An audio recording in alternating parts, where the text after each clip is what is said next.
Emily Leader wrote in her book Myrna Loy, The Only Good Girl in Hollywood, that in 1927, Myrna played in 11 movies and she took no vacations until she had been a screen actress for nearly 10 years. Her 6-decade career would list 124 films to her credits. In 1926, she was part of the sound revolution at Warner Brothers in the first silent film with a synchronized score, starring with John Barrymore and Don Juan. Let's now take a look at an article I adapted from 1927 for Screenland magazine with the then 22-year-old Myrna Loy and reporter Eve Bernstein, entitled Myrna from Montana.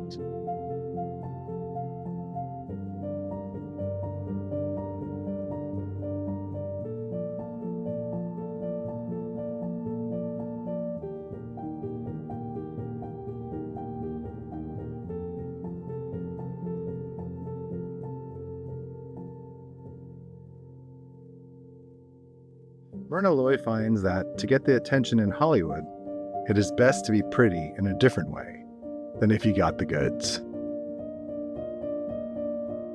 You'd expect to see a sinuous sort of person with long, heavy earrings and oriental beads. Certainly you would expect to find someone bathed in the most exotic of perfumes and wearing the most ravishing of gowns. But Myrna proves to be a complete surprise. You don't get the idea that she's a sophisticated woman of the world or that she is a calculating siren. There is a spontaneity about her that you simply cannot associate with her screen personality, but which rather reminds you of a naughty schoolgirl. She has almond-shaped green eyes, which makes the best vamping eyes that ever vamped on screen. But in real life, they're just devilish. She has red hair and a freckled face. I was glad to see that she didn't lounge on soft couches and wear flowing garments. When I saw her, she was sitting on a wicker rocking chair with one foot under her, reading a book and munching chocolates. She's wearing a green 2-piece sports frock with a pleated skirt. A white collar and cuffs gave the dress a distinctly schoolgirl appearance. Her hair was a bit askew, and her face was unpowdered, but she didn't seem to mind a bit. In fact, she did not even think of it. So different from the Myrna I had expected to see. She told me her people were Welsh and Scottish, and that she came from a small town in Montana. I cut the funniest figure with my red hair and freckled face, dancing ecstatically with a flowing veil thrown over my skinny arms and shoulders, Myrna confessed. When the other girls were mothering their dolls and playing games, I danced. I had set my heart on going onto the stage. And how did you get there from that town in Montana? I wanted to know.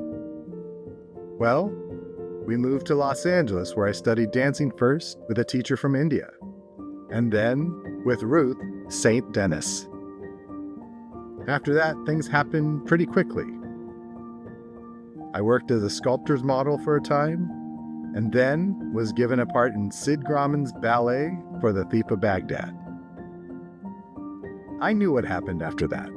Somebody introduced her to Natasha Rombova, who gave her a part in What Price Beauty, and dressed her in the strangest fashion, with skin-tight gowns and a grotesque blonde wig with straggling bangs over her forehead.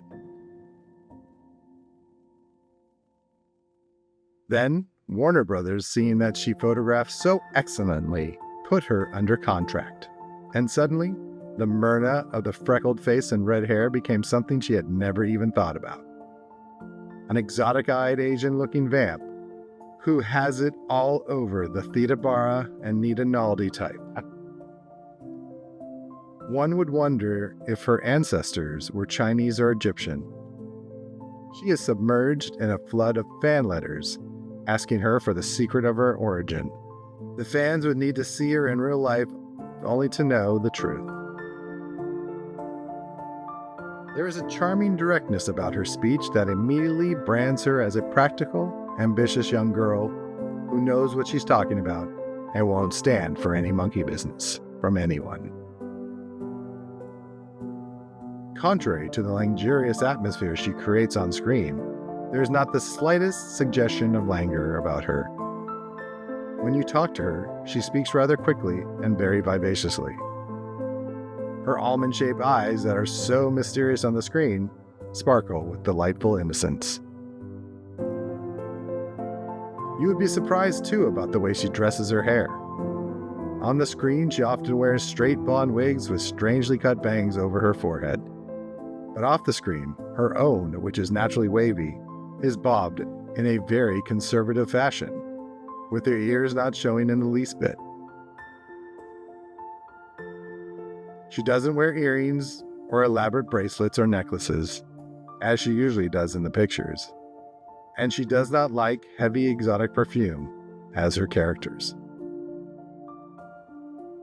However, I shall always admire her choice of colors. She wears green, usually because it matches her eyes, and goes very well with her red hair. She never wears other bright colors, but confines herself to pastel shades and black. She took me through her house, and again I received the same surprise that I did when I saw Myrna herself.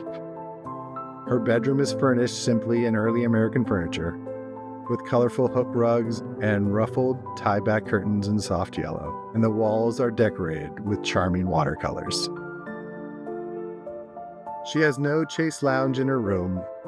The same period design is carried out throughout the house, with the utmost simplicity and charm. She has a garden of asters and tulips, and tiny red roses climbing up the porch. Myrna is not adverse to kitchen work. When her maid is out, she puts on an apron and starts experimenting with all sorts of recipes. She likes to try different ones, just to see how they will turn out. Myrna admits to many failures, but says she is not ashamed of her pies. The more I talked to her, the more different she seemed from the Myrna I had known on the screen. She giggled once in a while, and always she talked with refreshing enthusiasm. She told me she loves sports, and I understand she is quite a horse rider. Can you imagine a vamp loving sports? She confessed to a strong desire to travel, but that's just now impossible because she is sending a brother to school on her salary. And of course, she had just bought a house out of her earnings. She served coffee and sandwiches and rich chocolate cake late in the afternoon, for we had made quite a visit of it. I noticed that she ate everything, even the cake, apparently not thinking of calories. I asked Myrna how it was that she was perfectly willing to give up her dancing, which she had really intended to pursue from childhood. Well, you see, she explained, when I wanted to dance, I knew nothing of pictures. Now that I have tried them, I find them so much to my liking that I'm willing to abandon my dancing. In pictures, there's a marvelous opportunity to portray character roles, and that is the kind of work I want to make a specialty of. And have you given up dancing entirely? I asked. Not at all. I dance every day at home. Dancing is my recreation as well as my daily exercise. It keeps me fit and gives me more pleasure than any other kind of exercise I can think of. I'm very fond of tennis, but it is more strenuous and I can't play tennis as often as I can dance. Dancing is really, I think, the very best form of exercise for a woman. But when I compared the two to make my decision as to which I should pursue, I saw that pictures were something that could keep me busy, something to study as long as I am in them. Each part is like studying another subject in school and demands so much work and concentration that I really enjoy it. One usually enjoys the kind of work that must be studied, the kind of work that is a little above one, for that is the only way to avoid monotony. I like to take the role of a new picture I am to do and read it at home, Then I go over it again in detail, visualizing myself in the scenes I am reading. Sometimes I even act them out at home before going to the studio. In this way, I have quite a complete knowledge of what I'm going to do before the director calls upon me to do it, and save many rehearsals on the set. It was a long time after Myrna Loy signed her name to a contract with Warner Brothers that she was given a chance to do a real part. They gave her bits to do in many pictures, the most important of which was a role as the maid in Don Juan. Even in the few scenes in which she appeared, one can see that this girl could do bigger things than she was doing in the picture. It was the way she handled even the most insignificant character that made people notice her and made the producers realize this was a quality about her that was worthy of better opportunities. Her first feature role was as a native girl in Across the Pacific, in which Monty Blue was starred. As the sensuous, plotting woman, she gave such an outstanding performance that she was discussed as a character actress of tremendous possibilities. To test her versatility, the producers gave her the featured role opposite Monty Blue, once more, in Bitter Apples, in which she was an American Sicilian girl with a revengeful nature. Now Myrna is to play opposite Conrad Nagel in an entirely different type of picture, called The Girl from Chicago, a story of the Chicago underworld. There is no predicting what a girl like Myrna Loy will do. She may be starting as a vamp of the new era, but what she has done so far proves conclusively that she will be an outstanding figure in doing character portrayals. She is too energetic and ambitious always to confine herself to the same kind of roles. So this is the story of Myrna of the red hair and green eyes, the story of Myrna, Montana.